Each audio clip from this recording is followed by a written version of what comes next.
Good morning बच्चों।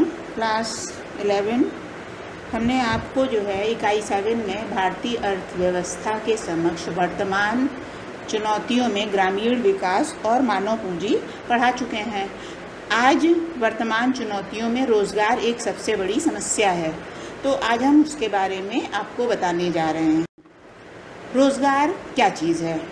हमने अपने आसपास में लोगों को देखा है, लोग आजीविका के लिए, आजीविका मतलब रोजगार के लिए तरह तरह के कार्य करते हैं। ये कार्य हमारे व्यक्तिगत और सामाजिक जीवन में बड़ी महत्वपूर्ण भूमिका निभाते हैं।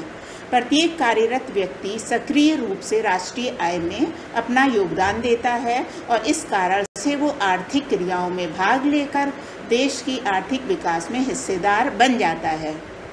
नेक्स्ट आता है श्रमिक और रोजगार। वे सभी व्यक्ति जो आर्थिक क्रियाओं में संलग्न हैं श्रमिक कहलाते हैं।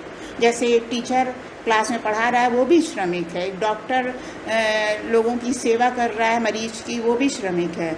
वे किसी भी स्तर पर कार्य कर रहे हैं। भारत में कुछ लोग ऐसे हैं जिन्हें वर्ष भर रोजगार प्राप्त होता है, तो कुछ लोग ऐसे भी हैं जिन्हें वर्ष में कुछ महीने में रोजगार मिल पाता है।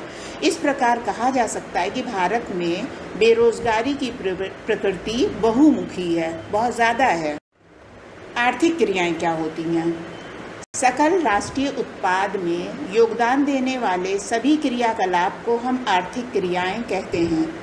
ग्रामीण श्रम बल का अनुपात शहरी श्रम बल से ज़्यादा है।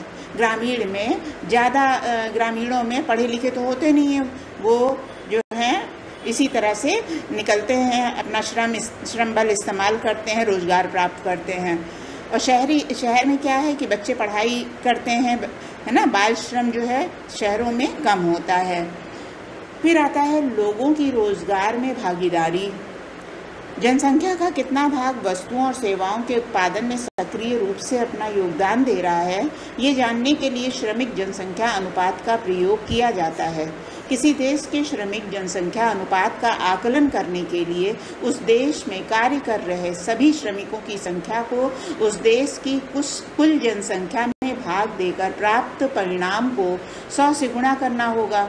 भारत में शहरी और ग्रामीण दोनों ही वर्गों में पुरुष श्रम बल महिला की तुलना में ज़्यादा हैं।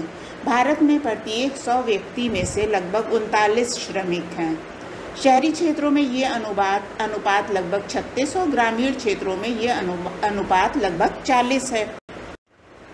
श्रमिक जनसंख्या अनुपात ये वो सूचक है जिसका प्रयोग देश में रोजगार की स्थिति के लिए किया जाता है। ग्रामीण क्षेत्रों में उच्च आय के अवसर सीमित होते हैं। फिर आता है स्वनियोजित और भाड़े के श्रमिक। श्रम बल को निम्नलिखित 3 भागों में बांटा जा सकता है। पहला है स्वनियोजित। इस श्रेणी में वो श्रम बल शामिल है जो अपने उद्यम का स्वामी और संचालक है।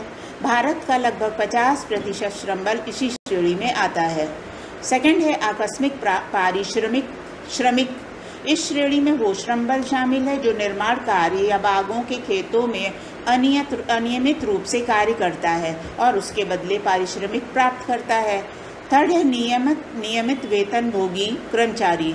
इस श्रेणी में वो श्रम बल शामिल है जो किसी उद्यम में नियमित रूप से कार्य करता है और उसके बदले वेतन प्राप्त करता है। नेक्स्ट है फर्मों, कारखानों तथा कार्यालयों में रोजगार। अर्थव्यवस्था की आर्थिक क्रियाओं को निम्नलिखित 3 क्षेत्रों में विभाजित किया जा सकता है। ये बहुत इंपॉर्टेंट है बच्चों, इसको अच्छे से लिख लीजिएगा और ये आपके एग्ज़ाम के क्वेश्चन के लिए बहुत इंपॉर्टेंट है। पहला है प्राथमिक क्षेत्र। वो क्षेत्र जहाँ प्राकृतिक संसाधन की सहायता से उत्पादन किया जाता है प्राथमिक क्षेत्र कहलाते हैं। इसके अंतर्गत कृषि, खनन, उत्खनन आदि आर्थिक क्रियाएं आती हैं। द्वितीयक क्षेत्र वो क्षेत्र जहाँ प्राथमिक क्षेत्र के उत्पादों को कच्चे माल के रूप में उपयोग कर वस्तुओं का उत्पादन किया जाता है द्वितीयक क्षेत्र कहलाता है। इसके अंतर्गत विनिर्माण, निर्माण, विद्युत आपूर्ति, जल आपूर्ति आदि आर्थिक क्रियाएं आती हैं। थर्ड आता है सेवा क्षेत्र। वो क्षेत्र जो प्राथमिक और द्वितीयक को अपनी सेवाएं प्रदान करता है सेवा क्षेत्र कहलाता है। इसके अंतर्गत परिवहन, भंडारण, वाणिज्य आदि सेवाएं आती हैं। इस प्रकार हम कह सकते हैं कि भारत में प्राथमिक क्षेत्र अधिकांश श्रमिकों के रोजगार का मुख्य स्रोत है। सेवा क्षेत्र अधिकांश शहरी श्रमिकों के रोजगार का मुख्य स्रोत है। बच्चों, आज हम आपको इस लेसन का रोजगार का यहीं तक पढ़ाएंगे। वीडियो 1 में जितना भी हमने पढ़ाया है बुक खोल के रोजगार लेसन से उसको अंडरलाइन कर लीजिएगा, और जो ना समझ में आए वो पूछेगा। इसके आगे का वीडियो 2 में हम कंटिन्यू करेंगे।